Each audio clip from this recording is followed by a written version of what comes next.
আজকে আমার আবার একলা, একলা ভাত খাওয়ান লাগলো। কেরে খাওয়ান লাগলো অবশ্যই তোমরারে কইমু। তার আগে দেহ দিন রোজানো মনে আরম্ভ করছে আরকি।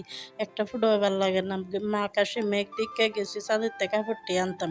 ওখানে গিয়া সেটা দেখি আমার জালেরে তো ২ জালে মিললে একটু ফেটের, ফেটের করলাম। একটু আড্ডা-সাড্ডা না মারলে তো ভাল লাগে না। ইয়ান হয়ে গেছে গা মোটামুটি ১০ মিনিট। তো এদিকে আমার জালরে কইতাম আসলাম আরকি। আমি তো ভাবছি তুমি ছাদে আইবা পরে এলিগে আমি ভাবছিলাম শুধু শুকনা কাপড়টি দিমু।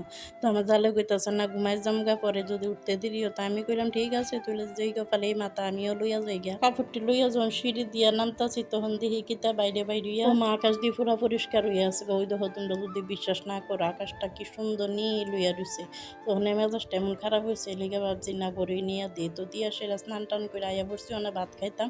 আর রান্না তো করছিলাম আজকে ডিমের ঝোল আর মাছ পেঁয়াজি আর তো একটু কাইটা লইলাম শসা। আমি যদিও ডিমের ঝোলটা একবারই ভাল লাগে না তো মাছ পেঁয়াজিও ভাল লাগে না তো এই কারণে তো ডিমের ঝোল দিয়ে ভাত পেয়ে বইছি আর কইছি না আমার আজকে একলা খাওয়ান লাগবো তো এই কথাটা কেড়ে কইছি জানো আমার জামাই সবচেয়ে থেকে প্রিয় খাওয়ান হয়েছে আলু ডিমের ঝোল তো আমি যখন ডিম আলুর ঝোল রানতে বয়াইছি তরকারিটা অলরেডি হয়ে আছে লাস্টে একটু গরম মশলা দিছি তখন আমার জামাই কইতাছে আমার তো ক্ষুদা লাগিয়ে আছে গা কিতা আছে খাওয়ানোর দাম কিচ্ছু নাই তো তুইলে আমার ভাত দো ডিমের ঝোল দিয়া তো বাপ্পুতে খাইয়া লাইছে আমি দুপুরে একলা একলা খাইতাছি।